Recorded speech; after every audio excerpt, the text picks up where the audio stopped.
What up, Dokkanners? So Global and JP both released a global, or not a global, but both versions released their own producer's letter video talking about stuff that is coming up. So I wanted to watch through this once myself, and I did. And so now I'm going to explain this all to you in this video because I was originally going to do a live reaction. I just didn't want to misinterpret things and then give the wrong information. So I went through the video. So we're not going to sit through 5.5 minutes of this, 6 minutes of this, but we got some good stuff to talk about. So let's dive in and take a look. So first of all, it's very bittersweet to see him here. I'm obviously happy that he's here because, you know, this is the whole full synchro thing. JP and Global are eventually going to be joining up, but not seeing Koto as a global player is very sad. But he's basically first talking about the worldwide celebration and how they were striving to bring us good content. Actually, you know what? I think we'll just watch it together. We'll go ahead and just watch this. I will pause and talk about things, but let's just go ahead and watch this together. I am going to read the text. I'm going to read the subtitles. So you're not going to be hearing him as much as you're going to hear me. Hi to everyone around the world. I'm Omatsu, main producer of Dragon Ball Z Dokkan Battle. As of today, the worldwide celebration Beyond Time and Space campaign has ended. From Super Saiyan God, Super Saiyan Vegito and his Dokkan Battle exclusive animation, to the new domain feature, we packed a lot of content in our effort to give you the best gaming experience ever. Please let us know how we did by sending us your feedback. Guys, I'm telling you from personal experience, well, not that I can attest to it, but from what we've seen over the years, the more constructive criticism you give and the larger volume of people who do that, the more chance of things actually happening. So as much as you may want to bash Dokkan for certain decisions, which I understand the sentiment, don't do that, because if we all share a united front and we talk about the same things in a very constructive way, we can make things change in Dokkan, as we've been seeing. So yeah, whenever we get this, please remember that. Now, let's get down to business and discuss future events planned for Dokkan Battle. So now this roadmap seems very confusing. Basically, it's just showing the timeline. This is the main timeline right here down the middle. And 7th anniversary, we got the implementation of the Carnival Summon. For 8th anniversary, we got the implementation of the standby skill. So they're basically just like landmarking different things. 9th anniversary, we got original animations. Not that we haven't had that before. We have had original animations before, but this was like more on a grander scale. And we got the new domain thing. So now going into 9th anniversary and 10th anniversary, that remains to be seen. What are we going to be getting? New tweaks and feats planned for the 10th anniversary. Why not the 9th one? Unification for the JP International version operation schedules, period to be determined. So that, yeah, that's kind of what's going on here. From the Carnival featured characters introduced in last year's worldwide campaign, to the recently announced unification with the JP version's operation schedule, events and features aimed at allowing players from all over the world to enjoy playing Dokkan Battle have been popping out more and more frequently. Yes, they have. More events like these are already in the works for the 9th anniversary and even the 10th anniversary.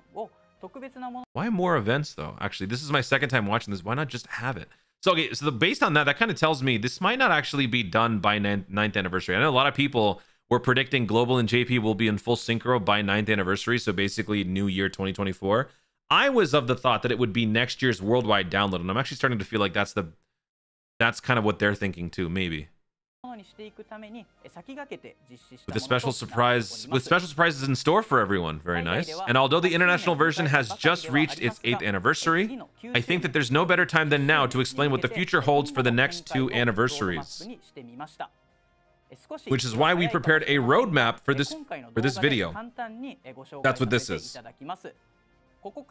And while I'd love to tell you more about all of the tweaks and feats we're going to implement for the 10th anniversary, I'm afraid I just can't do that, so bear with me and wait for future announcements. That being said, there's one thing I can tell you today, a little update scheduled to be implemented this month. This month! I already know what it is, that's why I just said that. This month. Okay, Legendary Summon. There is a big change, guys, coming to the Legendary Summon. You might already be able to tell because I think I titled the video that. So spoiler alert, these changes will only apply to regular legendary summons starting from the one scheduled to be available this month. For global, that's LR Spirit Bomb Goku. Now on to the list of changes. Here it is, people. Perform summons to get legendary summon coins limited and exchange a certain number of coins for the new character. Folks, what that means is that we have a pity system for the regular yellow coin legendary summon.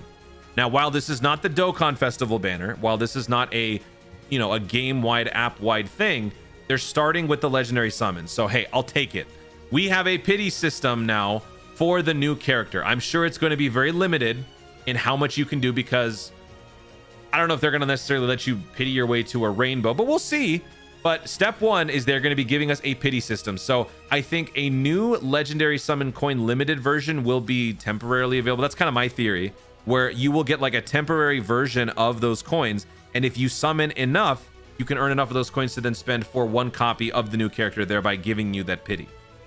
And then for the second update, 7 rounds only, guaranteed to recruit a featured character every 3 multi-summons. So that means that you are getting one, so basically 30% of your summons for the first 7 rounds, you will get a guaranteed featured. So these two things are huge, because this makes the legendary summon way better. And with Bulma being a new thing, with units like Bulma existing as a legendary summon, this is only good news. The most significant change is the fact that when performing summons in the regular legendary summon, players are guaranteed to recruit a featured character after performing a certain number of summons. You heard it right. We are going to add a guarantee system to legendary summons. Let's go. The decision was taken after having read all the feedback received via social media and in-game surveys. See? This is what I'm talking about. The more of us that talk about the same thing, the more weight it holds for them. And they feel more like, okay, this is something that the community really, really, really wants. Whether or not they do it in a timely fashion remains to be seen. But still, we do make an impact. Because if we never voiced our opinions on this, they probably would have never done it.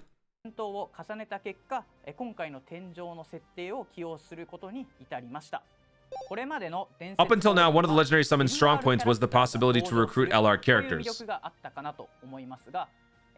A feature which, in the long run, was somewhat made less appealing. Yes, with the advent of Dokkan Festival LRs, with Carnival LRs, it was very obvious. I'm just summarizing what he's saying. It was very obvious that the legendary summon LRs just became irrelevant. They were not nearly as appealing because of the value on these banners, the power on these banners. Why would you summon on a legendary summon banner? So the goal here is to make the legendary summon banners now more appealing, to incentivize people to actually invest and summon on these. So, you know, if this guaranteed pity system thing wasn't a thing, I would still say that the legendary summon is the lowest on the food chain. But with the guarantee now, with the pity, we're gonna have to see like how much it's going to require to do that. But this definitely brings the legendary summon back into conversation. So that is a huge update. Now, I'm sure eventually they will implement something like this for the Dokkan Festival and the Carnival summons. Maybe like as Dokkan continues to age and maybe like the returns are not as much, maybe they'll feel like they have to do that. Maybe the anime hasn't returned by then, you know, we could potentially see something like that. But for now, the fact that we're getting this for the legendary summon is still huge. So that is the biggest part of the video. We will actually go through the rest of this now. So let me pause the music. Let's continue. Moving on, let's talk about events and missions that are currently being held, as well as those that will be added to the game this month. First one, strive for the best character growth special missions. Rewards for these missions will make strengthening characters easier. Aside from Dragon Stones, you can also recruit Elder Kais as well as awakening medals, lots of other items that are needed to strengthen characters. I'm going to actually summarize what he says because it just goes by too slowly. Basically, they're making a more conscious effort to make units easily boostable. So that's being done via, you know, these convenience missions where you get extra medals from events and stuff like that. Like, for example, on the Android 1718 Dokkan Festival on JP, because this is the first celebration post-worldwide, they are receiving the missions, the convenience missions that allow you to complete certain conditions to get extra Dokkan Awakening medals per run, Dokkan event medals per run. Global didn't get that for Turles simply because the Turles celebration for JP released pre-worldwide download. So when Global catches up to the celebrations that happen post-worldwide, we too will also benefit in those convenience missions. But for now, we did get these, the character growth special missions, basically giving you extra rewards for having extra Super Strike event characters maxed out, getting extra stones, assets, resources, and more Elder Kais. And they're making Elder Kais easier to pick up. They also talk about later on how there's going to be later on this month, they're going to be updating the Turtle School daily event where you can earn the launch. The launch character is going to be showing up guaranteed for a limited time, thereby giving you a guaranteed Elder Kai per run, because that's the RNG for launch. When you do this every single day, you have extra Zenny that you pick up, you get some training items, you get extra link level rates. Doesn't necessarily guarantee anything, but sometimes if you get lucky, you fight Launch instead of Roshi, and you will get an Elder Kai as a result. But here, for a limited time coming up later on this month, I think probably during part 2, Launch will be available to fight every single day. And if you fight her on the highest difficulty, you will get an Elder Kai guaranteed. If you fight her on the lower difficulty, you will get 3 Sleeping Kais, which nobody really should. But if you are a beginner player, you might find yourself having to do this one because it might be too difficult to do the other one. So that is the other update that they showed here. And let me see what else they discussed. As always, we'll do our best. Yeah, that's pretty much it. So the main thing is the pity system, and this is huge. And for those of you curious, on the JP side, the main thing that they talked about was, I mean, it was pretty much the same stuff. I obviously can't translate all this, but they also added on that Trunks, the quest mode Trunks, is Dokkan Awakening into Trunks and Broly. Now, I don't know why, lore-wise, it's going to be Broly. If you guys have been paying attention to the quest mode story, then you might probably know. I would like to recommend that Jay Fanta has been doing a quest mode story event kind of narration series where he goes over what's going on there. So if you guys want to check that out, I'll actually link that either in the pinned comment or in the description. You guys can go check it out. Even I haven't seen them yet. I actually do want to watch them and actually know what's going on. I'm sure in there it would explain why these two are paired up together, because to me, as somebody who cares not about the quest mode, this is just whatever. You know, this is like a fan pair up. I don't even get it. I don't get it. But whatever. This is what we care about. So let me know in the comments what you guys think about this. What do you think about the pity system finally working its way into Dokkan? Granted, it's on the Legendary Summon. Do you think that this is the first step towards something that is going to be ultimately maybe more polished by 9 year, maybe by 10 year? Based on what we've been given, which is very limited in terms of the roadmap, do you think that Global and JP will be in full synchro by the 9th anniversary, so come New Year's 2024? Or do you think that my prediction might actually come to pass, where the full synchro takes place more like worldwide download 2024, so kind of like end of August in 2024? Let me know your thoughts, your predictions, your reactions, everything that you have, your conspiracy theories, everything. And then this 7-round only guaranteed feature thing, this also seems pretty cool. So that's it. Guys, thank you so much for watching. If you enjoyed the video, be sure to leave a like down below. Let me know in the comments your thoughts on everything that you saw in this video, your theories, everything, all of it in the comments down below. Also, be sure to subscribe for more Dokkan content in the future and click the notification bell so that you literally know you're going to see more of my stuff. Do it. Thanks again. Stay tuned and remember to Dokkan responsibly. Let's go. Pity, baby.